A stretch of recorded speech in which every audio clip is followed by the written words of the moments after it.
In modern times, we all think we've become so savvy and worldly wise that we couldn't possibly fall into a killer's trap. But sometimes the simplest missteps can be all it takes for a perfectly normal, intelligent and capable woman to become a victim. And in these modern times, her mistake was such an easy one to make. We're going back to 2019 and to Columbia, South Carolina, where a student with incredible potential made a very simple mistake, and all of that potential was gone in one night. This is the terrible case of Samantha Josephson, and this is Murder of Crows.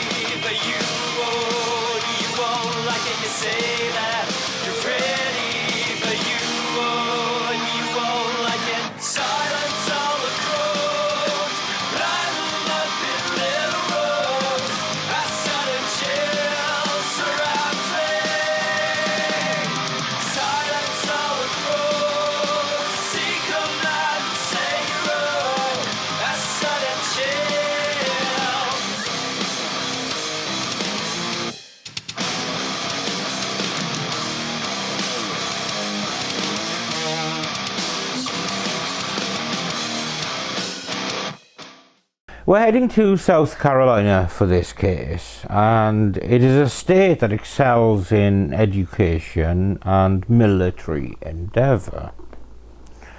Columbia is the capital city of the US state of South Carolina, with a population of 136,632 at the 2020 census. It's the second most populous city in South Carolina, just narrowly behind Charleston. Columbia is often abbreviated as COLA, leading to its nickname as Soda City. Do you see what they did there? Genius. The area has benefited from congressional support for southern military installations. Columbia is the site of Fort Jackson, the largest United States Army installation for basic combat training. 20 miles to the east of the city is McIntyre Joint National Guard Base, which is operated by the US Air Force. Being the state capital, Columbia is the site of the South Carolina State House, the center of government for the entire state. And Columbia is also home to the University of South Carolina, which is the state's flagship public university and the largest university in the state. Unfortunately, this esteemed establishment and its students were tarnished and devastated by tragedy in 2019 when one of the students befell a hideous attack after making a very simple mistake. Samantha Lee Josephson was born in Princeton, New Jersey on the 13th of August 1997 and grew up in Robbinsville, New Jersey. She was attending the University of South Carolina, where she was majoring in political science. Josephson was a senior in college in 2019 and was planning on graduating the same year with big plans for the future. And thanks to her extremely high level of achievement, she earned a full scholarship to Drexel University and was planning to attend Drexel University's School of Law. And her academic levels also earned her a partial scholarship to Rutgers. And the beautiful and intelligent young student ultimately aspired to practice international law. She was also a member of the Alpha Gamma Delta sorority. I've never understood any of that, Greek alphabet sororities and fraternities and stuff, but that's by the by. And she had studied abroad in Barcelona and visited Madrid and Paris during her time at South Carolina. And travel would be a keystone of her future if she was to pursue international law. Unfortunately, she would never get that chance. Now, Samantha had a boyfriend named Greg, and the couple were very, very close. They kept in touch with each other all day, every day, constantly texting and calling each other whenever they could. And this was different to some of those cases because this was very much a two-way mutual thing. They had plans to start a future together. Even when Samantha was going to be attending law school, Greg was planning to move with her and support her in her studies. So far, so loved up. On the evening of March the 28th, 2019, Samantha had plans to go out with her roommate and some other friends in Colombia.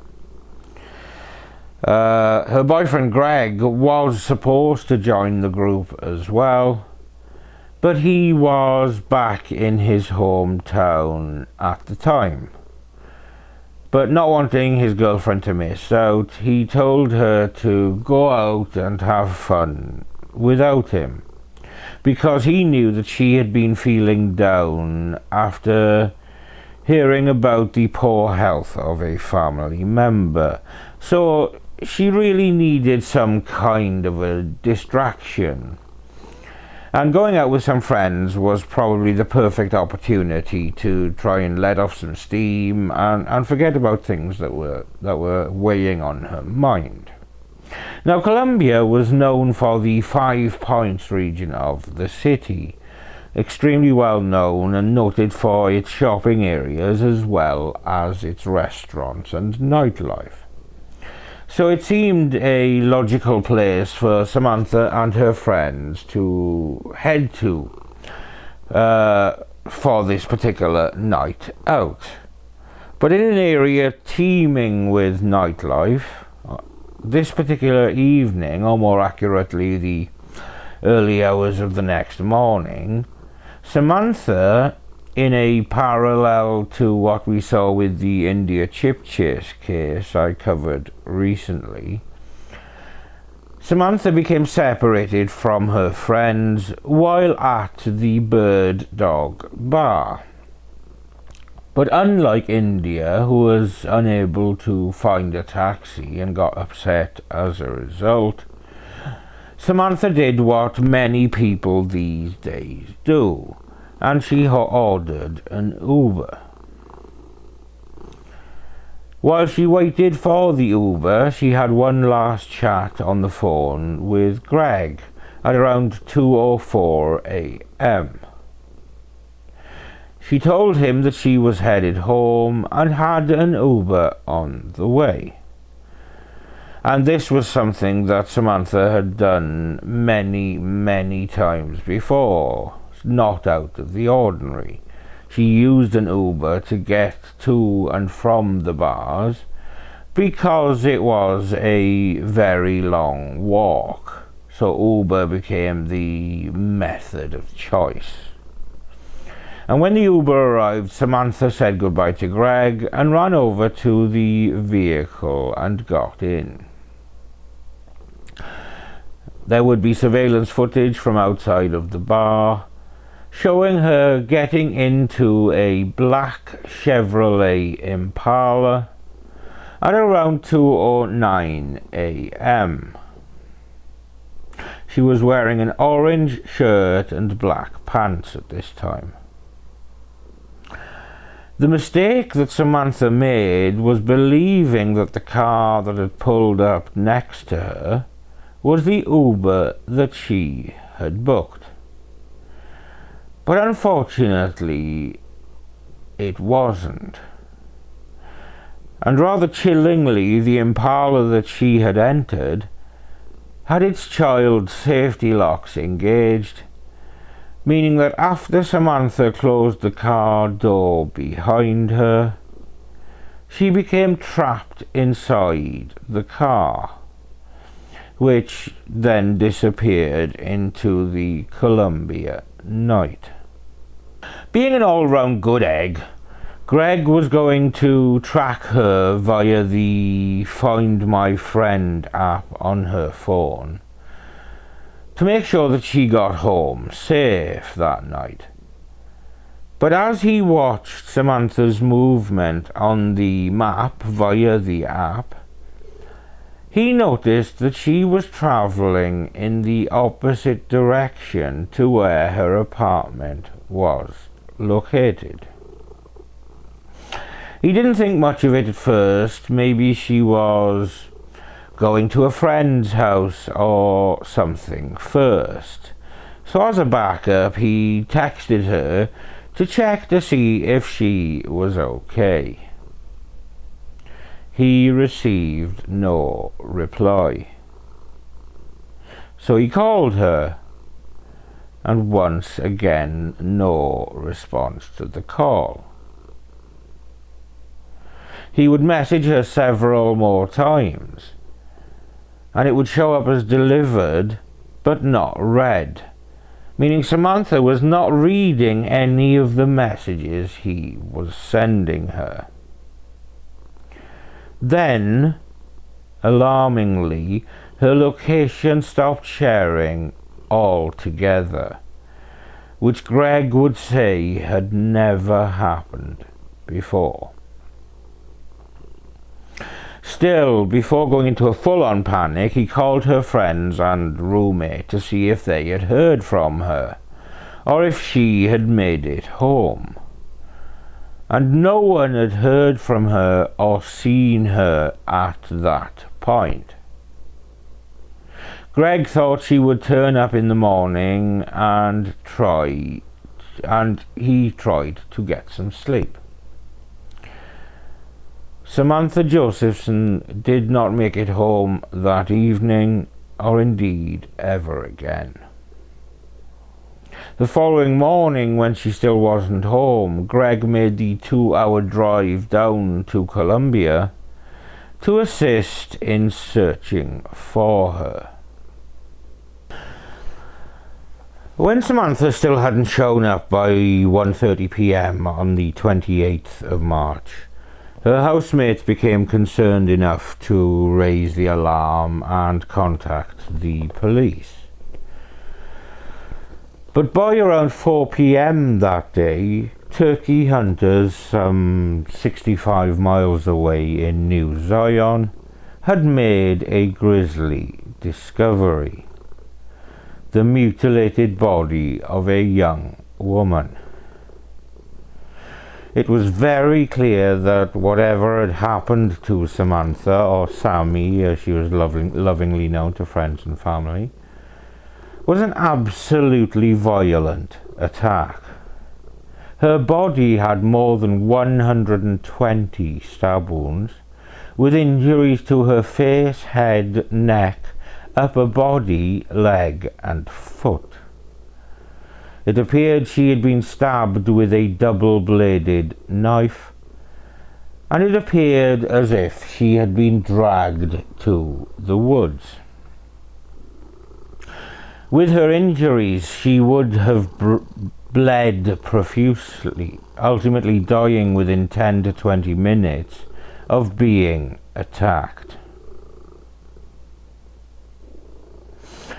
There was so little blood left in her body, thought to be 20 milliliters or 1.3 tablespoons, when a body typically has at least 4 liters or a gallon, that workers at her autopsy struggled to even get enough blood for routine testing. Samantha had clearly fought for her life, as seen by numerous defensive wounds, and she had several stab wounds that went all the way through her hands as she tried to shield herself from the knife attack bearing down on her. Understandably, the police decided to trace Sami's last known movements. And thanks to Greg and to Sami's friends, investigators were very easily and quickly able to pull the surveillance video from the bar the evening before. And that video showed them that she had gotten into that black Chevrolet Impala.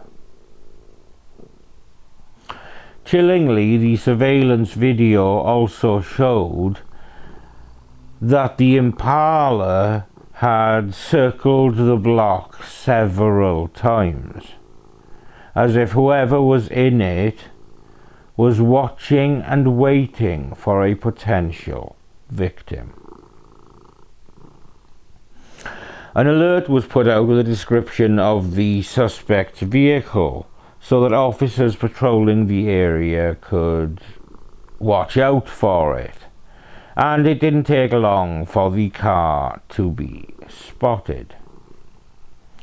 The day after Sami's body was discovered, the black Impala was spotted by officers driving in the very same area that Sami had been kidnapped in.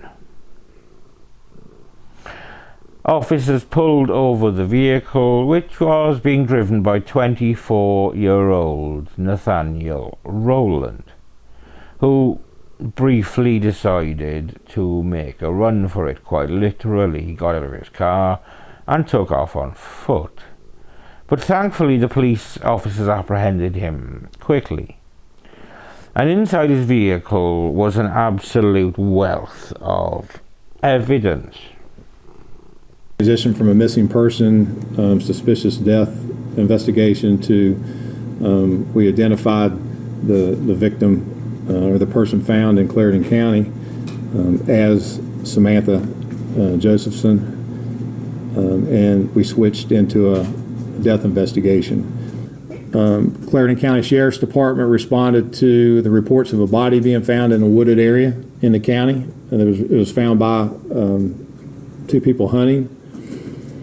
That was essentially simultaneous to us pushing out some suspect vehicle information as far as the description of the suspect vehicle and the victim, the missing person's information with clothing description and picture.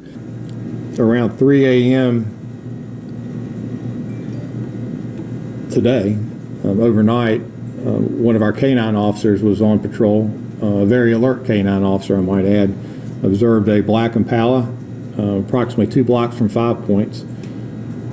He initiated a traffic stop. The vehicle initially pulled over. The officer approached, asked the driver to step out of the car, and the driver fled on foot.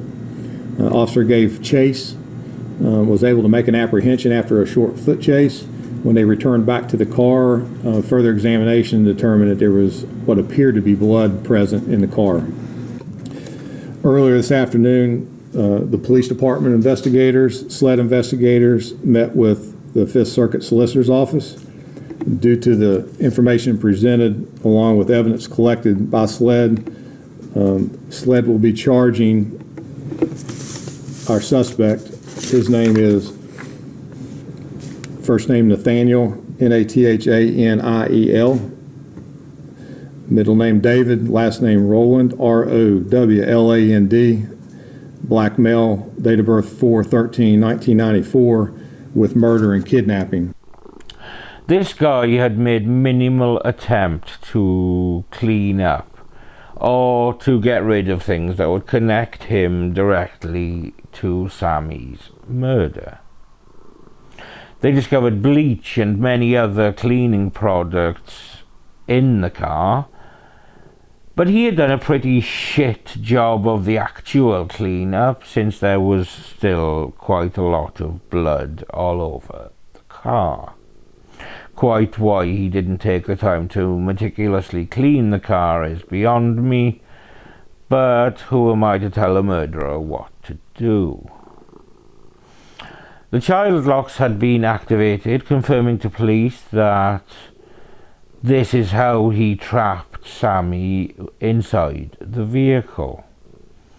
And perhaps most critically, was Sami's cell phone still left behind in the car. It would later be discovered that he had attempted to sell the phone at a pawn shop earlier in the day, but he didn't like the low offer that they gave him. He wouldn't take $125 for the phone, so he took it back and, obviously just left it in his car. So his own greed had put another nail in his legal coffin. Nathaniel Rowland was reasonably local to Colombia and lived very close to the location where Sami's body had been dumped. At one point, he had actually attended South Carolina State University in 2017. But he was no longer a student, though what he was doing at this time in 2019 isn't exactly clear. He had one past felony arrest from October of 2018. And actually there was a woman who was carjacked by two men who assaulted her and forced her to drive to an ATM where they took her money. And then they forced her to drive back to her home, where they robbed her of even more of her belongings, including a PlayStation 4. Nathaniel Rowland was never convicted of robbing the woman. However, he did sell some of the woman's stolen belongings, including the PlayStation. So I wonder if he was involved in the actual robbery. I'll have to ponder and think on that one. He had a girlfriend he was living with named Maria Howard. So police decided to get a search warrant for that home. And, with him being so incredibly clever, they found plenty of evidence connected to Sami's murder, including a white sheet with blood on it that had been collected from the rubbish bin behind the apartment, a roll of duct tape and bleach wipes with blood on them, and, critically, a two-bladed knife that appeared to have blood on it. And tests would later determine that the blood found on the knife, as well as the blood found on the sheets, the blood found in the car, and the blood found on the bleach wipes, would all come back as a match for Samantha Josephson. And back at the police station, the police also found Sami's DNA underneath Nathaniel's fingernails. It would be fair to say that in terms of this physical evidence, the prosecution had a solid case, and Nathaniel Rowland was charged with kidnapping, murder, and possession of a weapon during a crime. So in legal terms, Rowland was now fucked. But that wouldn't stop the defense having a go, even if it was going to be one hell of an uphill struggle.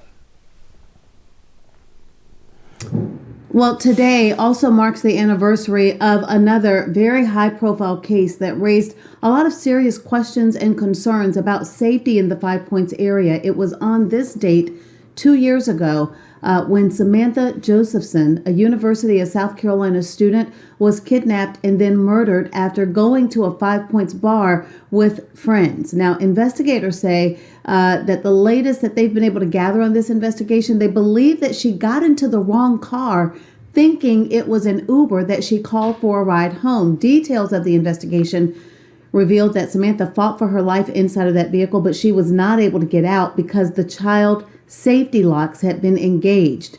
The person who killed her stabbed her more than 30 times and left her body out in a wooded area of Clarendon County, nearly 70 miles from Columbia.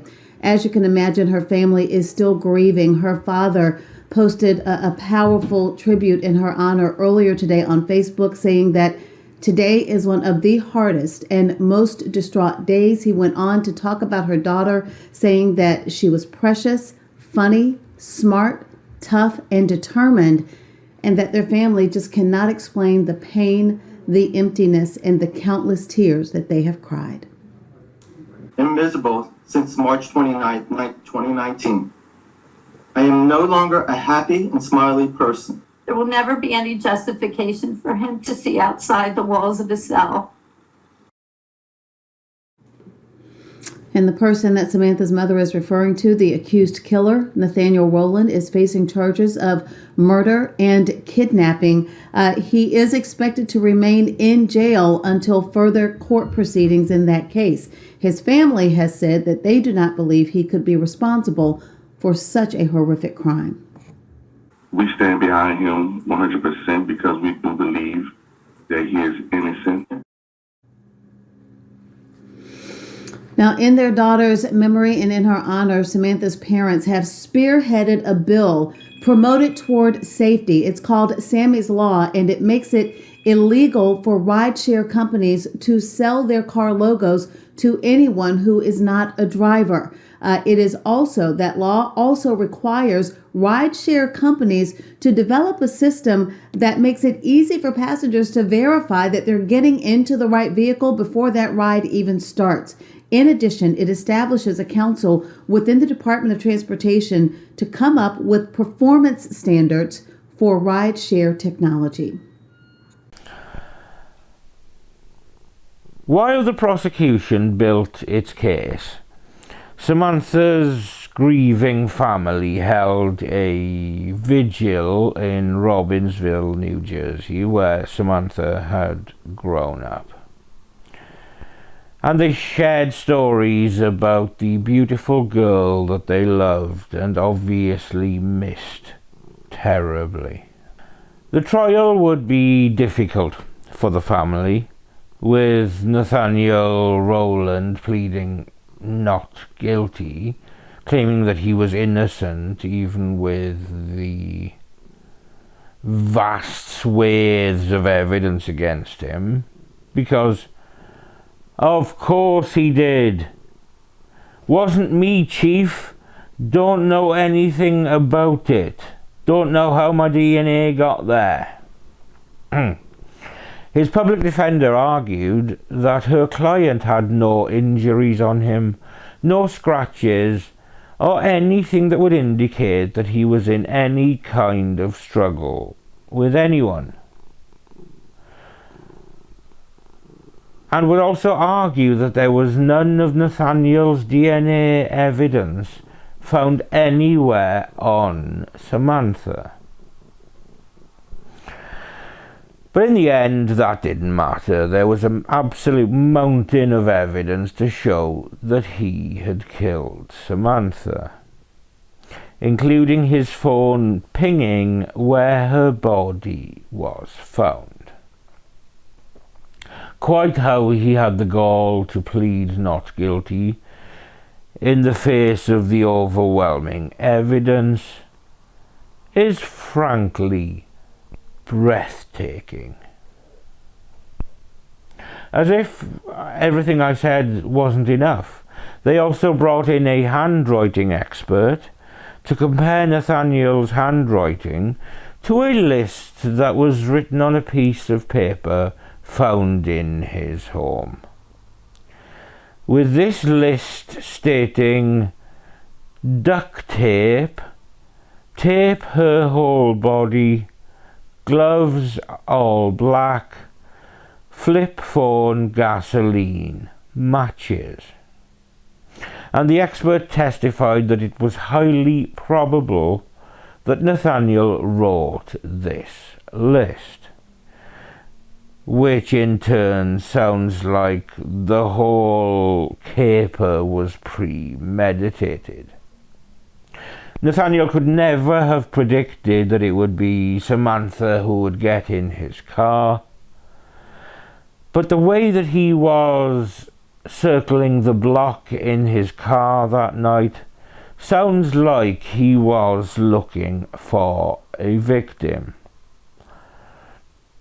And he got lucky when Samantha got in the back seat, which meant that he didn't have to look very hard for someone to kidnap. That someone had come to him. The prosecutors called over 30 witnesses to testify, including someone who saw Nathaniel cleaning that weapon, the pawn shop owner to whom he tried to sell her cell phone, and his ex-girlfriend who claimed that her daughter had blood on her shoe after being in Nathaniel's car just after the murder. Nathaniel called no witnesses and none of his family testified for him. But still he maintained his innocence and pleaded with the judge. On what grounds he pleaded with the judge, I couldn't possibly imagine. It took the jury only an hour to deliver a guilty verdict. The state of South Carolina versus Nathaniel David Rowland is an indictment for possession of a weapon during the commission of a violent crime. We the jury find the defendant guilty. It's signed 4-person journal at 1:30, July 27, 2021. Indictment number 2019 GS 402450, the state of South Carolina versus Nathaniel David Rowland. It's an indictment for murder. We the jury find the defendant guilty. It's signed 4-person journal. This is signed by the 4-person journal at 1:30, July 27, 2021. Indictment number 2019 GS 42453. The state of South Carolina versus Nathaniel David Rowland. It's an indictment for kidnapping. We the jury find the defendant guilty. This is signed 4-person, jury number 130, July 27, 2021. Nathaniel Rowland was sentenced to life in prison. While South Carolina still does have the death penalty, the prosecutors hadn't been seeking the death penalty. State Circuit Judge Clifton Newman, who presided over the case, said in part, "For whoever asked me for leniency, that's not part of my DNA. There's 1,000 trails, each of which led to you.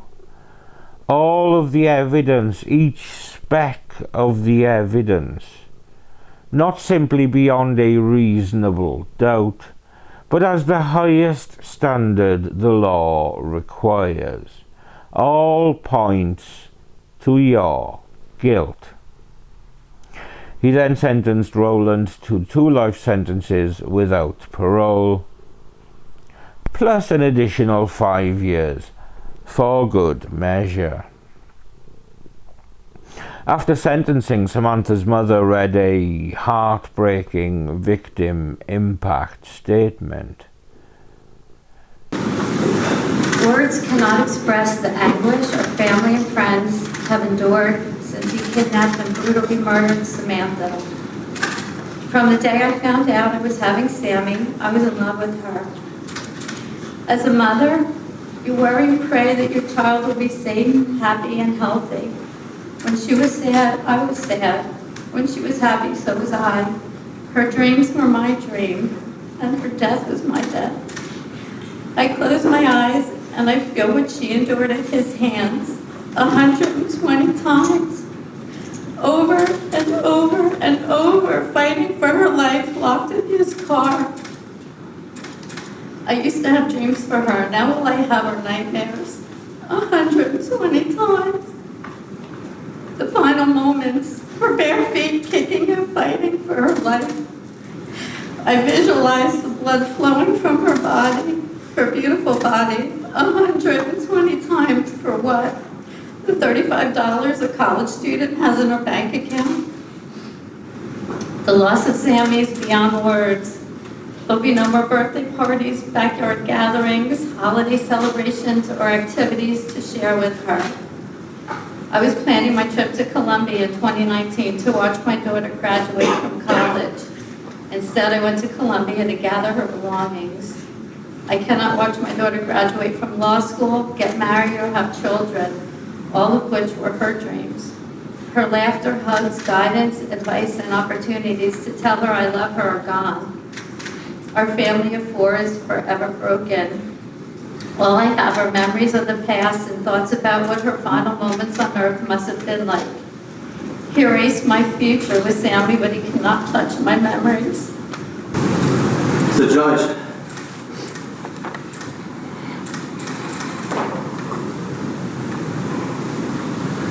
I have no idea how to get through this. I wear my emotions on my sleeve, so I apologize. I have a book here that was created from family and friends. In here are over 90 impact statements of friends and family of how they've been devastated for the last 28 months. I only wish that you read these, of how impactful it has hit my community, my friends, and my family. I have this here for you if you wish to read at any time. Yeah, I do. I wish to read it. I'd love to, if you would hand it up, please.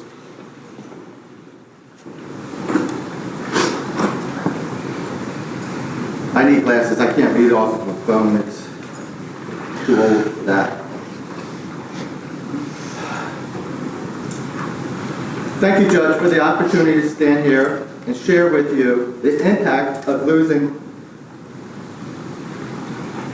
my baby daughter, Samantha Josephson. I really don't know where to start or what to say. Do I stand here today and tell you that I've been an incredible amount of anger, an incredible amount of guilt, can't sleep at night. I don't want to go to sleep because all I do is start thinking of Samantha. I still, to this day, can't watch videos of Samantha. I hate looking at pictures. I have repeated nightmares and visions of him, the monster, stabbing her. I have visions of her foot on the back window. I have visions of her screaming and fighting. I have visions of her taking her last breath. I have such hatred running through me. I still, to this day, can't believe she is gone. I keep waiting for her to walk through the door, saying, hey, only the way she does. I have this guilt of her not coming home that weekend to visit Rutgers Law School. The weekend prior, we were at Drexel Law School, where she had a full scholarship, and Rutgers was only offering 60 or 70%. I just told her that she would be fine at Drexel Law School, and not to bother with Rutgers. So over money, I told her not to.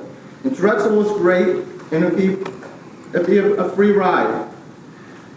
With all this guilt and anger and rage and hatred, do I tell you that has this really affected me? Do I really share with you my deepest secrets? Do I tell you that I've contemplated suicide? Several times over the past 28 months. And this statement said, her dream was my dream, and her death was my death. I close my eyes and I feel what she endured at his hands 120 times, over and over and over, fighting for her life, locked in his car. I pray that when Sami closed her eyes, she thought of beautiful things, and his evil face was not the last thing she saw before she took her last breath. But when one looks back over the case, it does not appear as if there was any particular motive. Sami wasn't sexually assaulted, and she wasn't robbed. She was fatally mutilated shortly after getting into the vehicle. And the entire prosecution team couldn't ever really come up with a strong motive.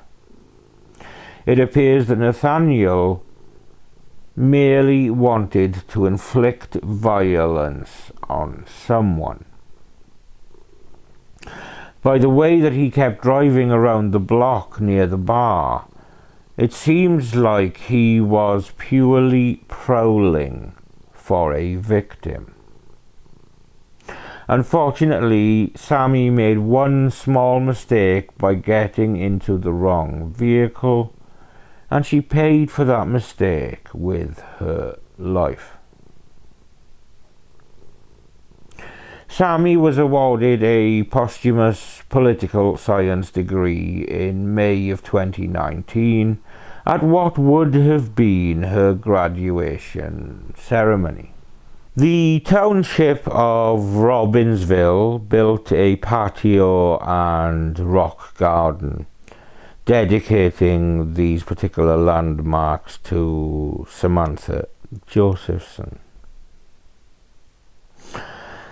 After Sami was murdered, there was a push from state lawmakers to make changes that might save a life in the future, including legislation that would require all ride-share vehicles to display an illuminated sign featuring their company's name, regardless whether that company was Uber or Lyft or any other ride-share company.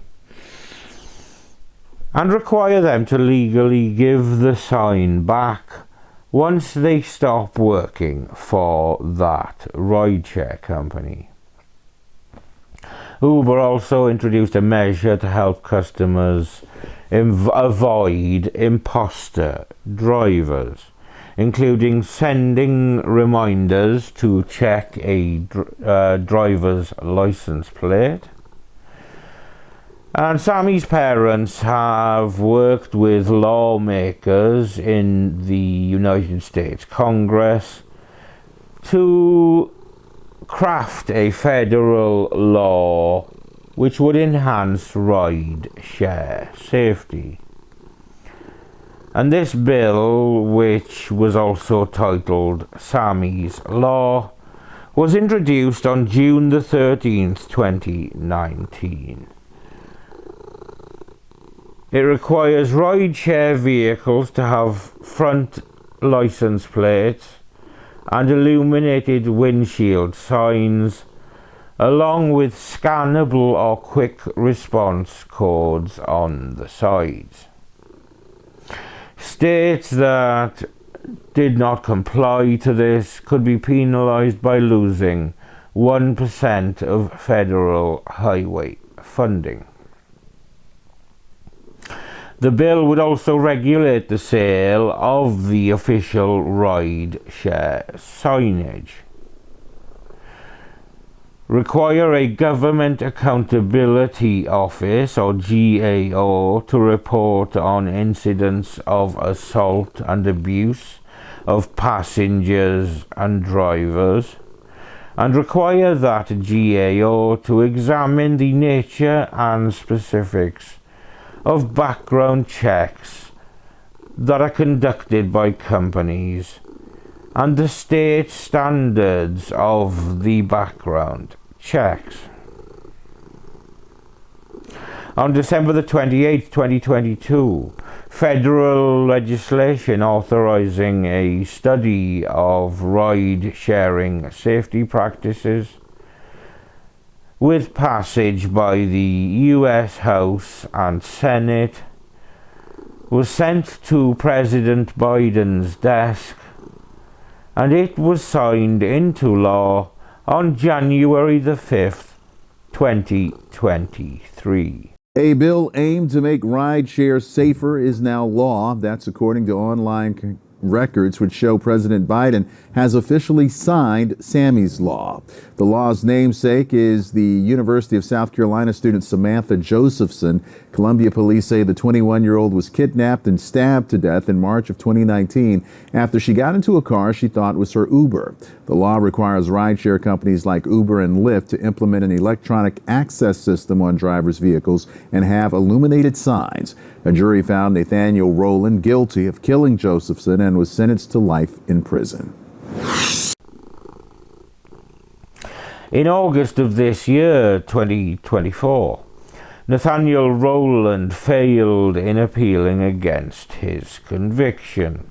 South Carolina Court of Appeals upheld the conviction of the man who killed a USC student when she got into the car that she believed was her Uber. In July of 2021, Nathaniel Rowland was found guilty of the murder of Samantha Josephson and sentenced to life in prison. In his appeal, attorneys for Rowland argued that evidence obtained when police stopped his car should be suppressed because there was not probable cause for a traffic stop. Again, that appeal was denied. Josephson's death led to the creation of Sami's Law, which requires rideshare companies to use enhanced verification systems. Now go away and rot quietly, you vile cockwomble. Sami Josephson was a woman with the world at her feet. And one simple mistake meant that her vibrancy, her light and her potential were snuffed out to feed the needs of a selfish prick. And the world is a poorer place for the loss of her light. I send love and condolences to her family and friends. Thank you for watching another episode of Murder of Crows. Please subscribe for twice weekly brand new episodes, plus over 150 previous episodes that you can binge on if you so wish. But with that said, I'm Steve. This is my friend, or being more accurate, reluctant flatmate Samson, and we will see you when we see you.